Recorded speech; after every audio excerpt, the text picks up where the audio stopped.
first 3 episodes of Trash Talk looked at plastics at the policy level, implementation activities, as well as flooding.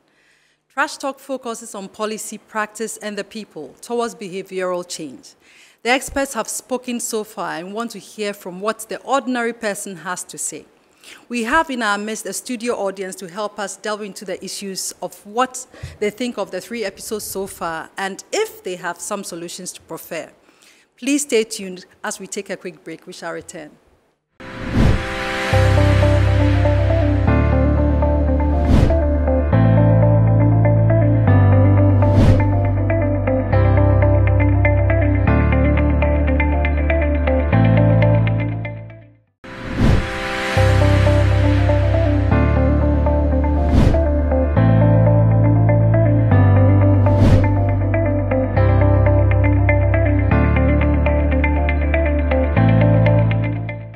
You're welcome back to Trash Talk. It's been an interesting 3 episodes so far where we've talked about waste, we've talked about plastics, and we've talked about flooding. I have with me experts from the Africa Environmental Sanitation Consult, a research company focused on health, environment, and sanitation. A very interesting group.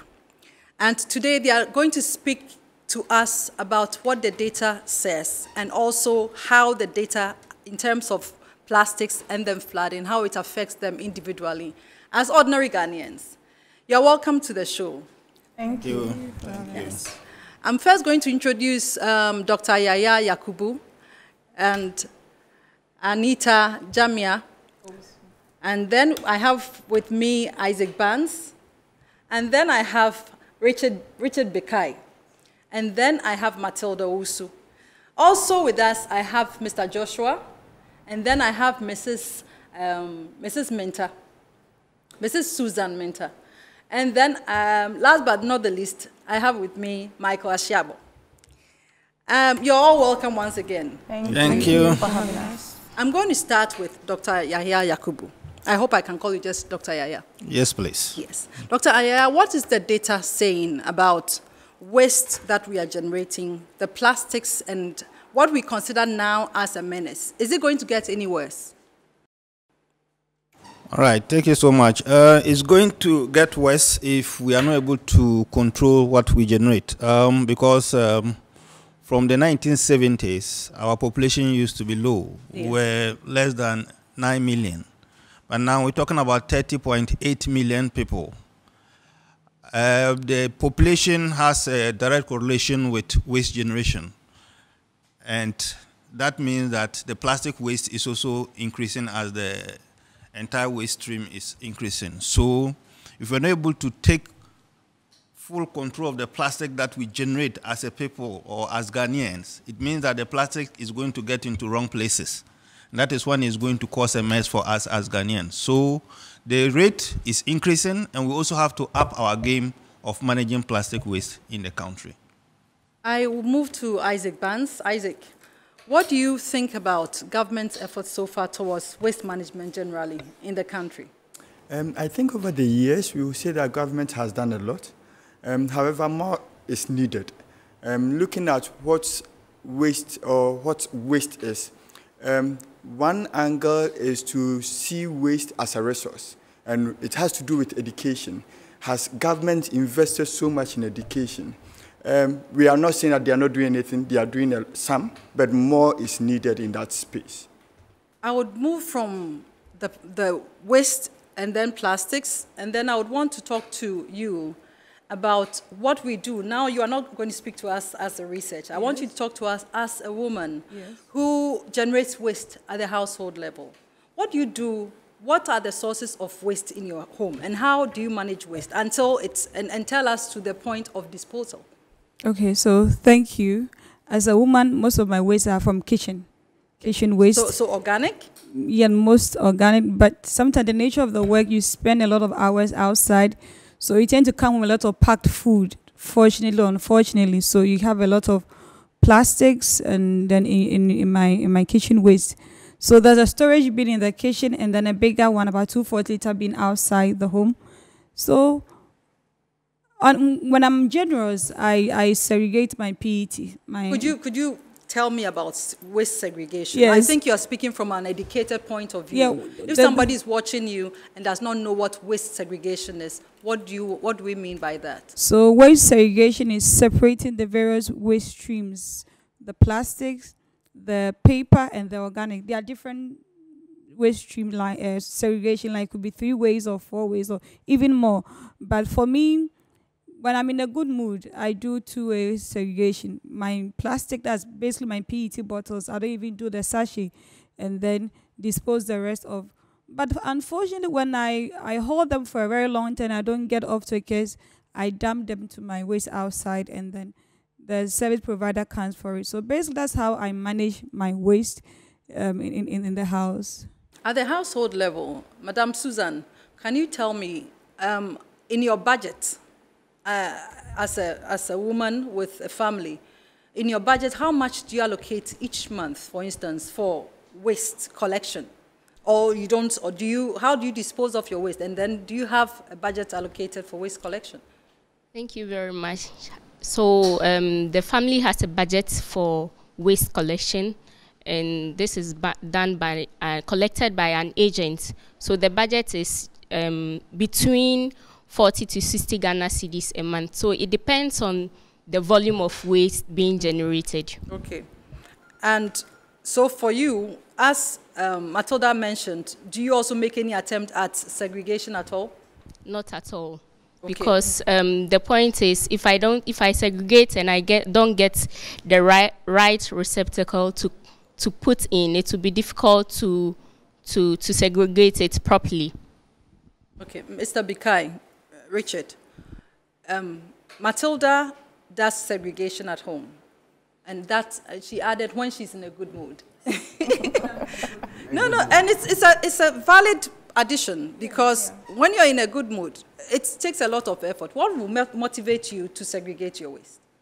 Well, so as a researcher, I have conducted a couple of research on waste segregation, and then I have come to realize that it takes a lot of motivation for people to segregate their waste. Myself, one thing is that when I do segregation, and then I realize that my waste end up at a place where it is recycled, it is used for something that is making meaning, I'm happy to do that. So one of the key motivation is what happens at the end of the day for your waste. If your waste is used, you realize that this quantity of plastics I segregate, a company A comes for it, and then they transport it to, let's say, a company B, a production company B. And then at the end of the day, I realized that some jerseys, football jerseys that maybe our footballers use, is produced out of it. Then I'm excited, I'm happy. So that is the first point of motivation for waste segregation. The second would be? Well, I disagree. For me, what my business is getting to know how my waste ends up as a jersey for a footballer or not.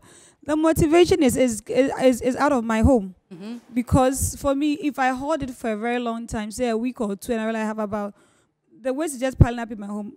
The only motivation I get an off-taker, I'll just sometimes have to beg them, you just take it away from the house.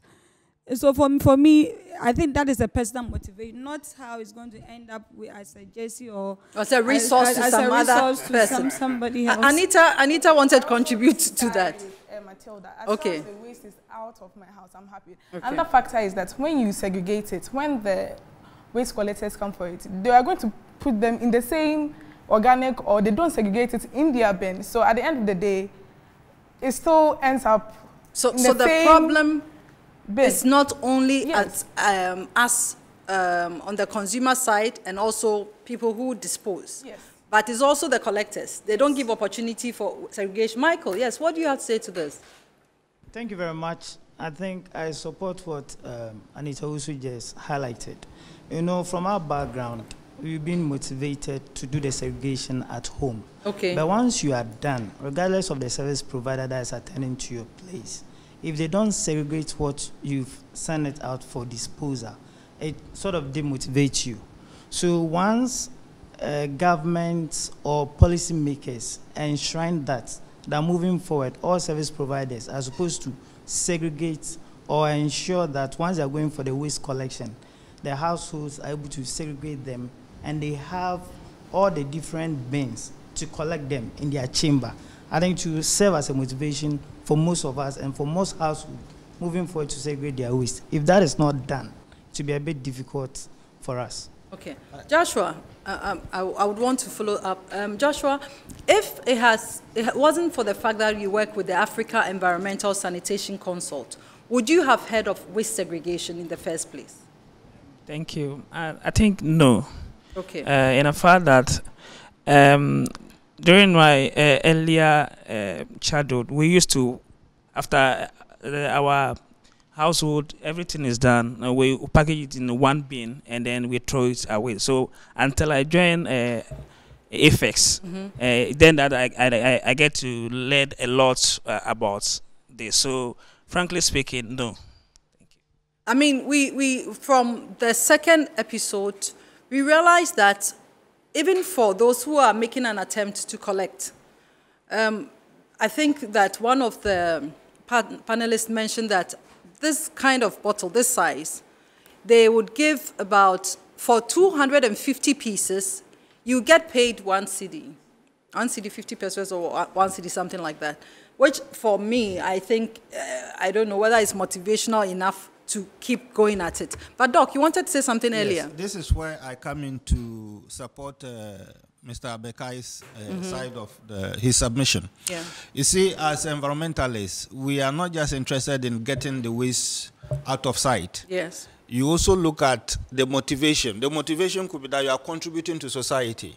You are contributing to the environment. Yes. And so whatever is taken from you, you should take the interest in knowing how it ends up. So if it's taken from your home and probably on the way to the Pung landfill on the Tema motorway, the person decides to dump it off the main road.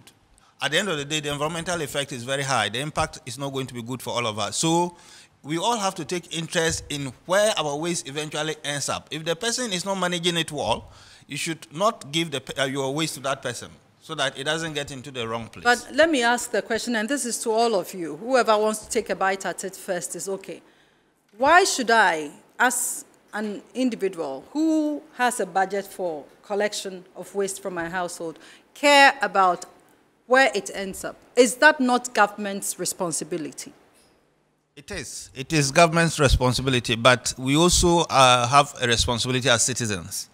We need to complement what government is doing. Government cannot be everywhere, and so we need to also help. So if we leave it to government alone, the chances are that government doesn't have the resources to be able to finance the policing of all this that we are talking about. So eventually there will be lapses in the system. So if you also take interest in complementing whatever government is doing, I'm sure we'll have a very clean country to live in and we can attract tourism and other aspects. But you are speaking as educated people. We have doctors, we have master's holders, you have PhD candidates and all sorts. Now, to the ordinary Ghanaian, why should they care? Okay, so we talk about the ripple effect. We talk about throwing a ball to the wall and it comes back to you. So if you throw your waste in your, let's say, in the drains or in the gutters, yes, you think that it is gone out of sight, but you don't know what is going to happen when it rains. You don't know what is going to happen to your neighbor, to your family member somewhere else when it rains. So it's a very dicey issue. Somebody may think that, yes, the government collects the money, the government takes the taxes, so they have to do it. Of course, they need to do that. But if they don't do that, are we going to sit down to say that they are not doing it? So we are going to watch ourselves dying when there's flooding? I don't think so. That brings us perfectly into the flooding situation. Do we really think, what does science tell us? Are the plastics contributing to the flooding situation across the globe and particularly in Ghana? Would you take? Yes, I think it's a big yes. Big yes as in, if you look at the volumes of plastics choking our gutters, it saddens people. It saddens myself. When you go through almost all the principal streets of Accra, the gutters are filled with plastics. so visible, and it obstructs water from flowing. And that can be the first contributing factor to the flooding situation in Ghana. I would want one of you to share with me your experience with flooding. Who has been a direct victim of flooding around the table here? So now we are not talking about the science. I want us to talk about us as ordinary Ghanaians. Dr. Yahaya, do you want to share an experience? Yes, please. I must say it's a very horrible, pathetic, and then emotional feeling to have your premises flooded. Until 2021, I used to experience 4 times flooding in a year, sometimes even in December. Now, where I used to live, we had a road that was low-lying. So the houses were a bit higher compared to the elevation of the road. But eventually, this road was constructed, and then you have the foundation of the homes now below the elevation or the level of the road. So next time it rains and our narrow drains and shallow drains get filled with water, the water flows over into the houses. And when it comes, the water carries sand, it carries other human waste, straight into your bedroom, into your kitchen, into your sitting room. It comes in and all your documents are destroyed. Wow. Your electrical gadgets are destroyed. Your sockets are flooded, and if you're not lucky, you get electrocuted. And mostly what we do is that when that happens, you have to run out of the house for some time until the water level goes down. Then Usually how long? Or it can take a whole day. Wow. And then now you have to come and scoop the sand, scoop the remaining water out of the house, dry your items. Then the next day you have to wait for them to be dried. Then you take them back before probably you can go to work. So you might have a day off that you cannot even go to work. I remember there was a day I went home and then my place got flooded. And my executive chairman wanted me to come back to H Hotel and help him to develop a proposal. I had to send a video of me scooping water from my room to him. Then he said, "What? Are you in Accra?" I said, "Yes." "And you're still staying in that house?" I said, "Yes." "Chairman, what can I do?" He said, "No. This is not fair. Nature can never be fair. And we can't be fair with ourselves. That's why we keep putting waste into drains that are not supposed to take waste." Yes, Anita, your hand was up, yes. Dr. Yaya's experience. I have experienced flooding.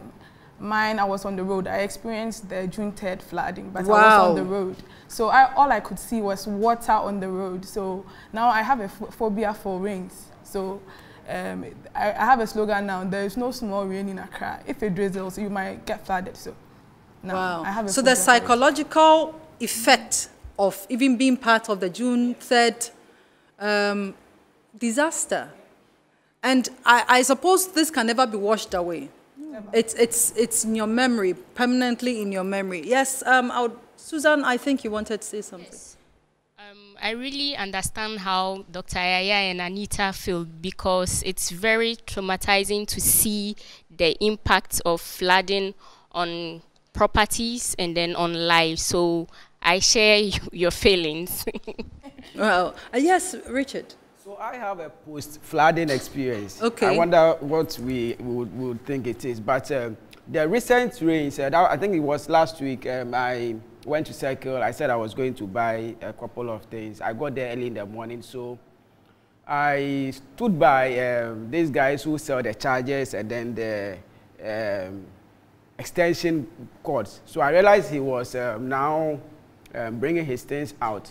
So then I realized what he did was that he raised one of the electrical gadgets, and then he turned it upside down, and then you could see water coming out of that electrical gadget, which is coming to sell to consumers, to people to go and use in their homes. So it's actually a very bad experience, and it could eventually even cause fire outbreaks, because I go to buy that and then I'm using it in my home, and all of a sudden it can splash and then there's fire somewhere.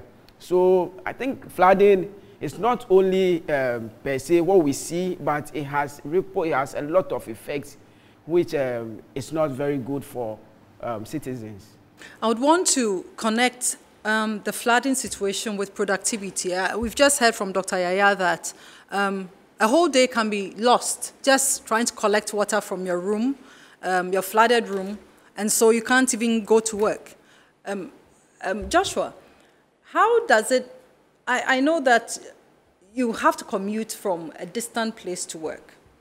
How do you manage when it starts raining? Let's not even extend it to the flooding time, but when it starts raining with the fear of flood, how do you manage to get to work? Thank you. Sometimes it's very difficult. Waking up at dawn, getting ready, and then you are set for work, you realize that the place is a heavy rain or the place is flooded. You can't even go out, so sometimes you have to wait until the place is a little calm, or sometimes I have to call my boss and then tell her that my place is flooded or a heavy rain, so I can't come to work early, so maybe I might be late for work. So probably you have to wait for a number of hours for the place to get ready before you can set up. Thank you. These are interesting experiences that are being shared by professionals. It's not only what the data is saying, they are also sharing experiences. Experiential data is what they have. Experiential research is what they've shared. We are going to go for a quick break, and when we come back, we have a few other panelists on Zoom waiting to share their thoughts. Don't go anywhere.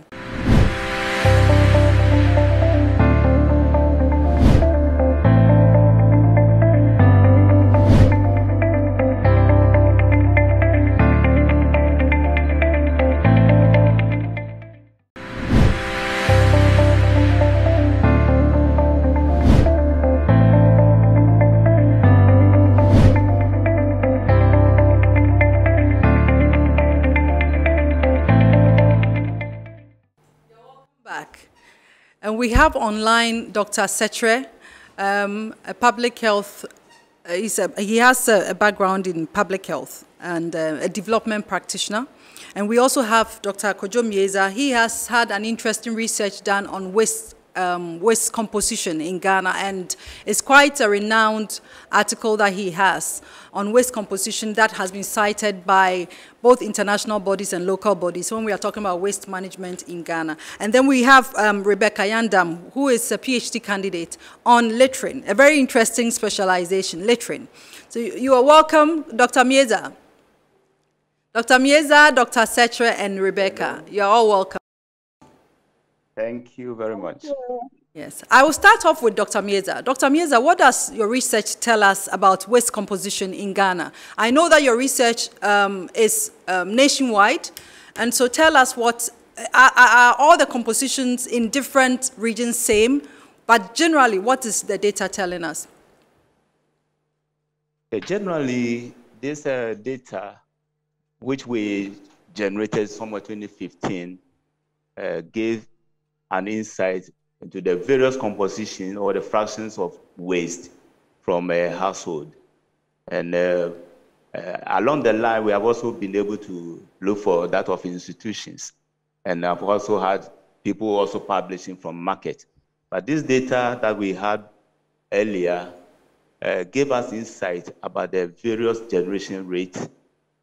We had how much each person is likely to generate a day.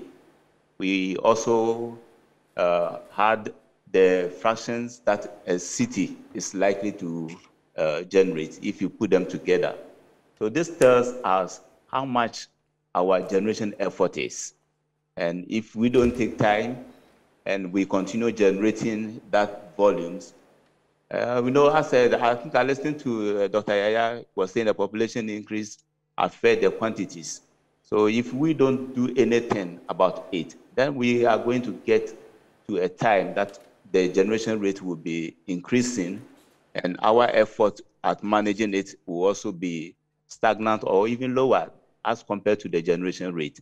So what this tells us is that we need to step up, because if we don't do anything about it, then the time comes that it will be overboard, or we cannot control or we cannot contain what we generate.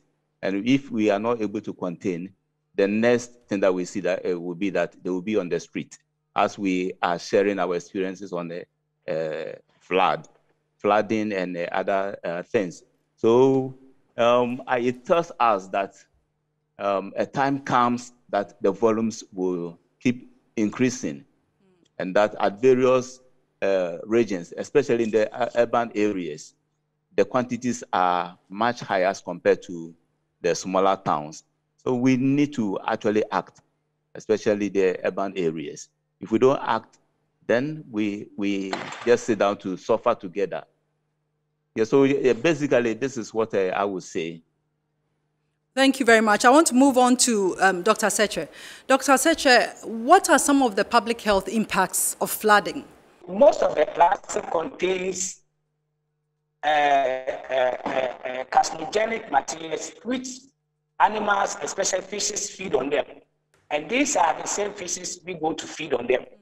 Again, if you look at the unsightly nature in which the plastic leaves us, it gives a lot of psychological trauma to the individual. If you look at what the people are saying in the city. Yeah. The other thing has to do with the clogging situation that it causes to our drains, which in turn leads to the breeding of mosquitoes and then malaria, then the almighty flooding.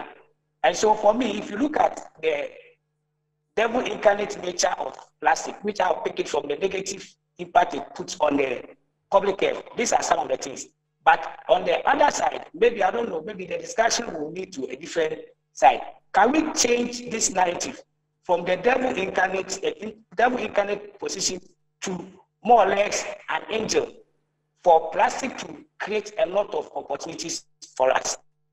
Maybe that may be another discussion. Well, thank you, Dr. Sekyere. I will move on to Rebecca Yandam, who specializes, a PhD candidate who specializes in littering, a very interesting area. Rebecca, you're welcome to the program. Thank you. Hi. Rebecca, I would want you to give us, from your research, some insight as to why people litter. Why do people litter? Thank you very yes. Thank you very much for the opportunity. Yes. I'll take it from where Dr. Sekyere just ended. Can we change the narrative? Because when you look at the literature, it's quite tempting to conclude, even though true, that it has to do with individual psychology, people's attitude towards waste handling.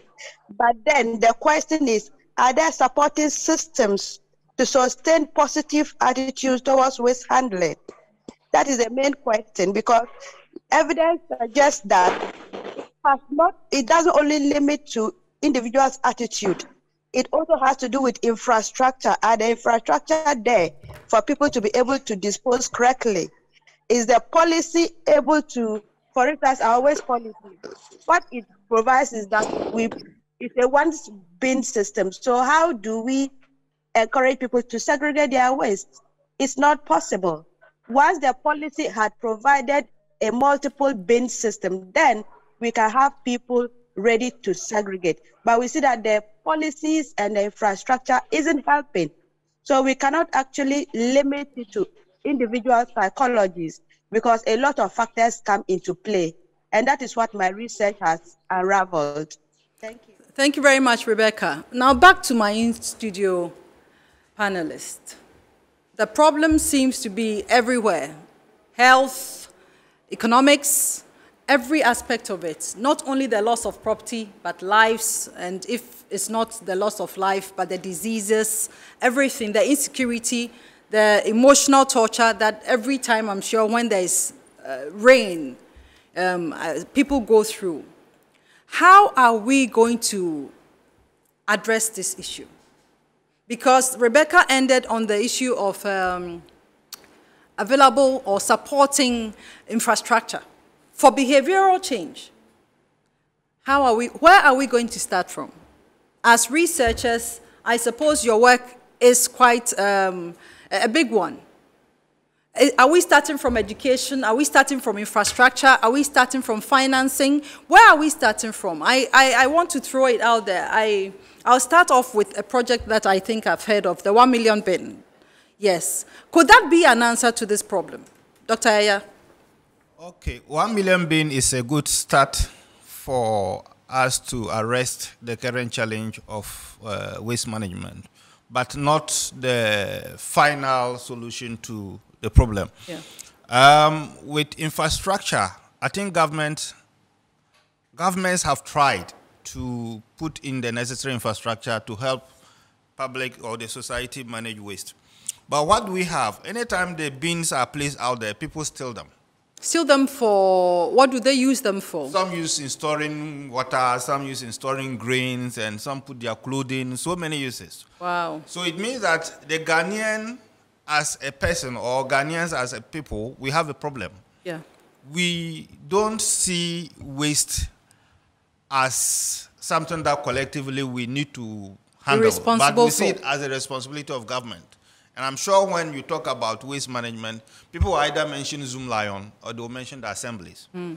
By then, it is the responsibility of you, the generator, to ensure that from the point of generation, the waste gets to the place that the next person or the next company will have to handle.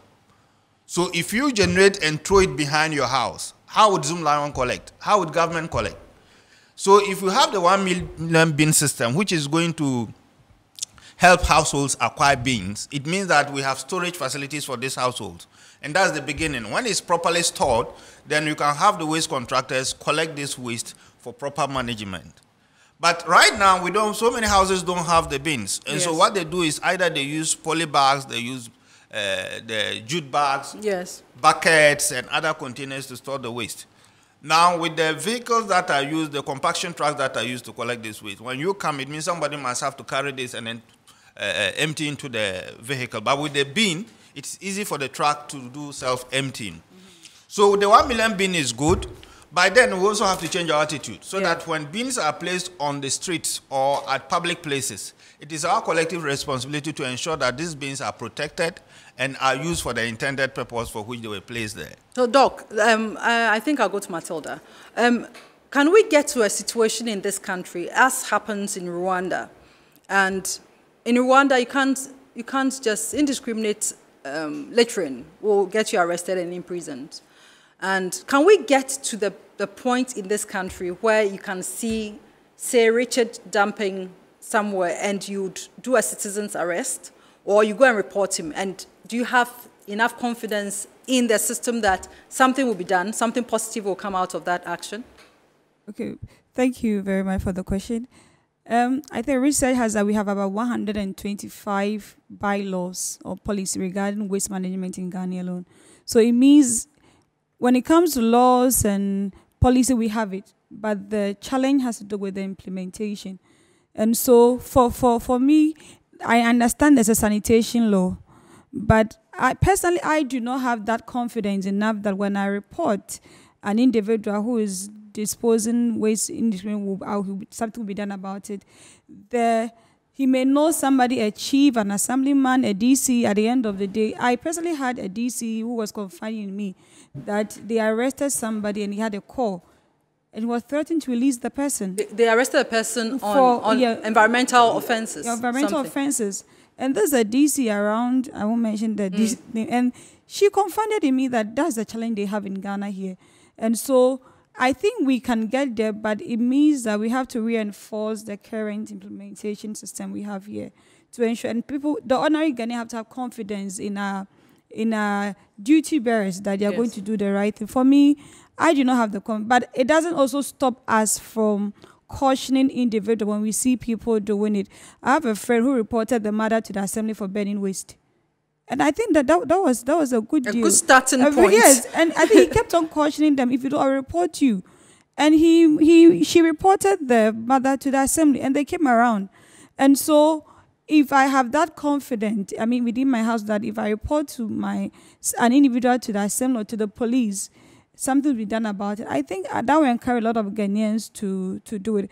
And I think regarding attitude, for me, when it comes to the waste we have in clothing, our gutters, and then our drains, somebody put them there. And so I also agree with Dr. who said that first and foremost, let's arrest the collection point is what is the most important. Let's collect it. When we collect it, we can think what we want to do next. So for me, waste segregation, yes, is good, but I think for let's see it as a medium-term, plan. Okay. But for the immediate term, let's have every household have a storage bin. Okay. Let's arrest the bin, the waste from getting into the gutters that will cause the flooding and clogging our drains first. Then we can think of what to do with the waste from them. Because when the waste is stored at a designated area, it won't have it traveling to our gutters, traveling to our drains to cause these floods. Michael, Matilda is preferring the solution of the bins. We have seen bins placed at vantage points where people would walk by and just dump the filth or whatever, the refuse and everything by the bins. And then we've also mentioned that the bins are actually being stolen. Where do we start from? For you, if you had to give us a solution, where do you think we will start from? I think with Dr. Yahaya's initial remark, he emphasized that once you generate the waste, you should be responsible for it at its end life cycle. So what I want to chip in is that with what some of the service providers have started with, especially Zoomlion, the 1 million bin project. Okay, it's an initiative of Zoomlion? Yes. Okay. And that is very, very expensive. Okay. So once a service provider... It's expensive as in to the household, or it's expensive to the supplier? I don't get it. To the supplier. So the producer and the supplier? Yes. Okay. So and then at the household level, what does the household do? I think they have... You just collect and register? Sure. For free? No, it will come at a cost, but at the end. So once a service provider has been able to initiate such a project, I do expect them to follow up to the latter, because he emphasized that some areas, when they receive the bin, they use it for other purpose. So my question is, once such a huge investment has been put into that 1 million bin project, why don't we ensure that those that the bins have been sent to, they use it for the right purpose? Because if we don't do that, there will be a lot of lapses in the system, because we need to get all the waste generated to its final destination. So if there will be sort of a gap in between the generation, transportation, and then the final disposal, it's going to affect all of us, and we know the implication at the long run. Susan, do you also subscribe to the same recommendations? What's your view on the way forward? What are we going to do differently? What should we do? What if you had the opportunity to advise policymakers or government or implementers? What would you say? Where do we start from as a country now engulfed in filth, in plastics, suffering flooding? For me, I think education is key. Education? Yes, please. Okay. And it can start from home. Okay. And start from the workplace or in our neighborhood. So the government, ourselves, the women at home, we can all educate our children to know how to properly dispose of their waste, and then we'll grow with it. However, it's also not too late to learn from those who have been able to make it, like Rwanda. So we can also learn from others. But we've agreed that enforcement is a problem. But very good point, education. Anita, what do you think? I think education will help to the normal Ghanaians, because if it's high level, nobody understands. Which kind of education then? For example, where do we start from? For example, even the policies, I don't know them. If the citizen doesn't know the policy, how does he even help you enforce those policies? So education to the barest minimum, everybody can understand. I think we can start from there. So then are we then implying also that the information on the policies, the existing policies, are not even known? If we were to have a little survey done on maybe 1 to 10 of Ghanaians who know about the environment-related or sanitation-related or plastics-related policies, 1 to 10, about how many people would know? I think maybe 2, maybe 1. 1 or 2. That's an interesting one. It's a very interesting one, yes. I want to come in by saying that if you do the same thing over and over again, how do you expect something new to happen? We've talked about education. Okay, in Accra alone, we've experienced flooding right from the 1950s, 1960s, 2000, 2010. We are in 2022. Yeah. And I'm holding all other things constant. Maybe, if nothing is done in the years to come, we'll still experience flooding. So it means that the problem lingers along.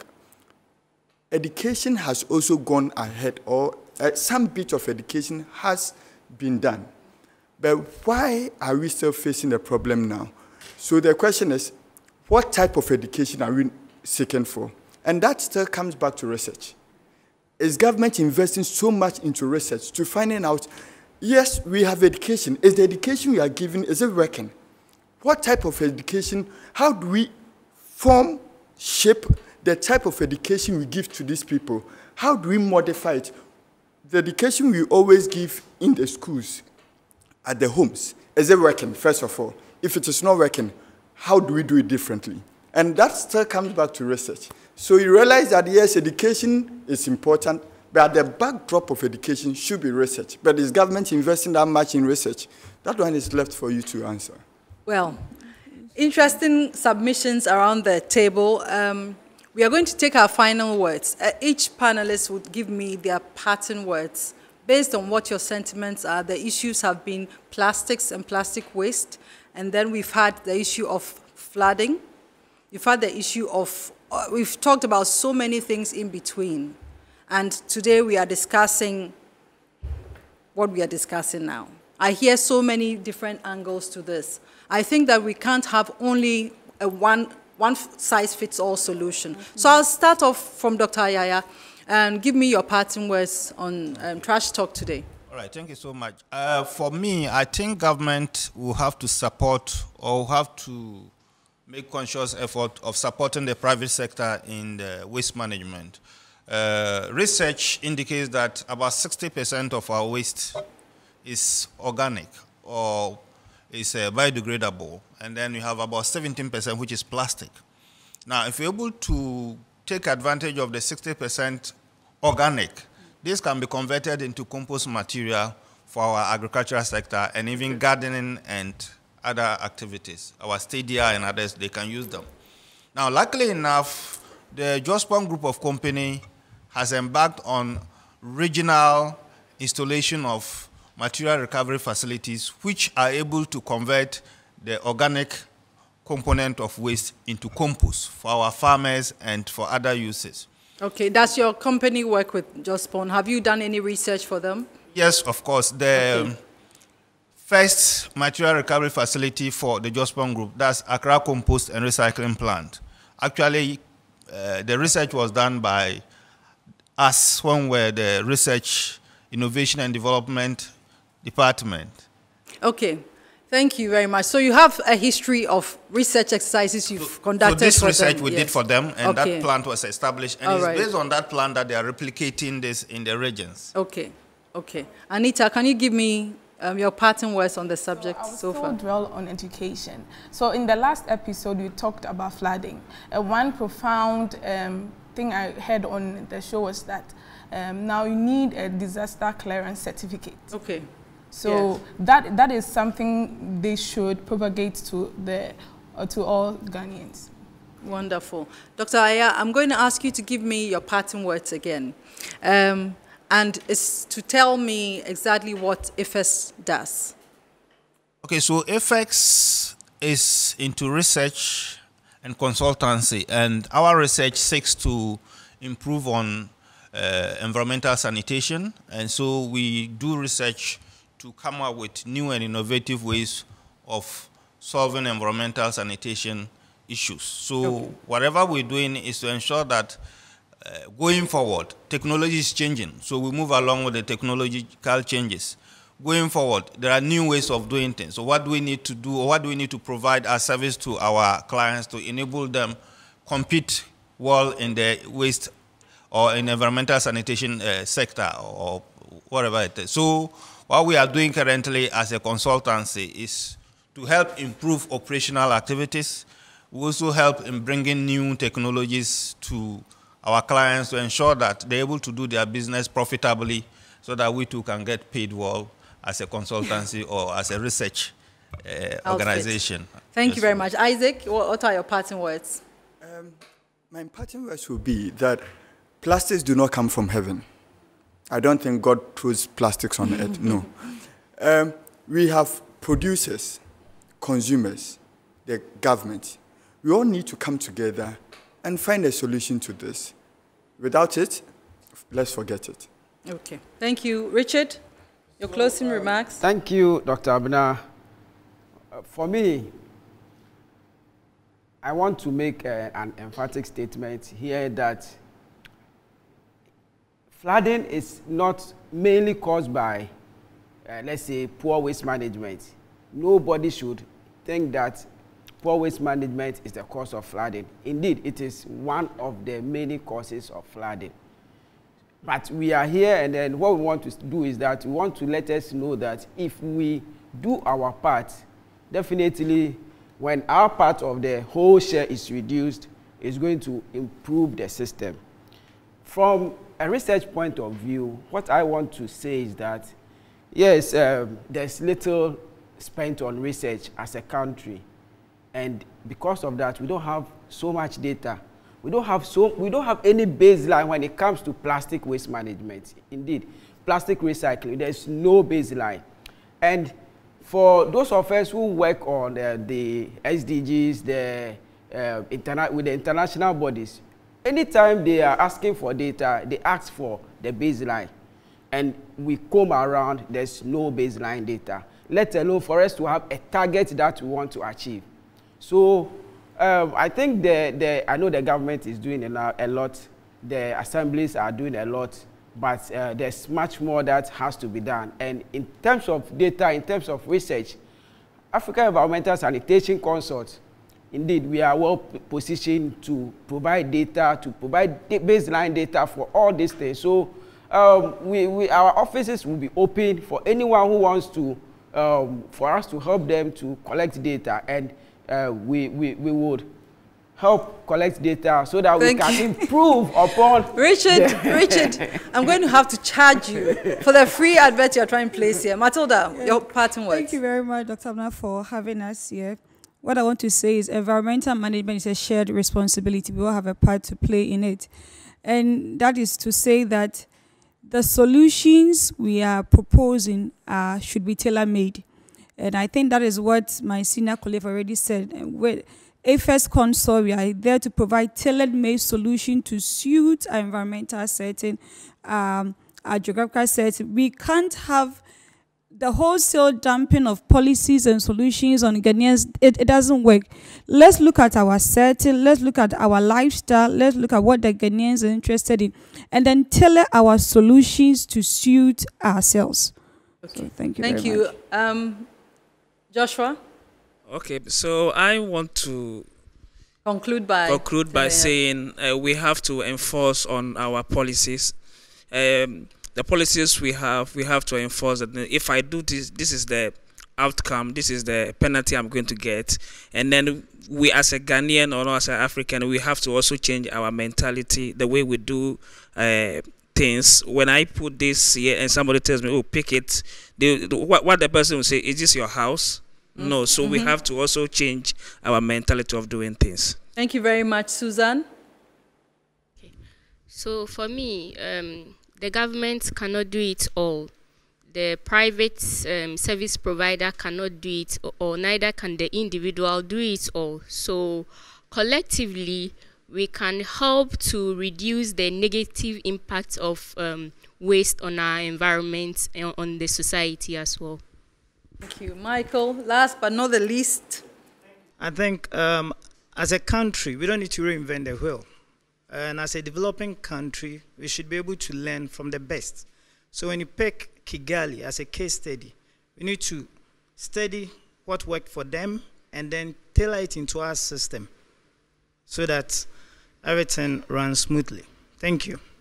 Thank you very much. All too soon, we have to come to a close of today's program, Trash Talk. It's been an interesting session today with researchers, development partners, and public health experts, all together in one room, not speaking only data, but speaking also as ordinary Ghanaians who are affected by plastics and plastic waste, who are affected by flooding, and they've shared some experiences, personal experiences. Do stay tuned for our next episode. It promises to be exciting. Catch you soon.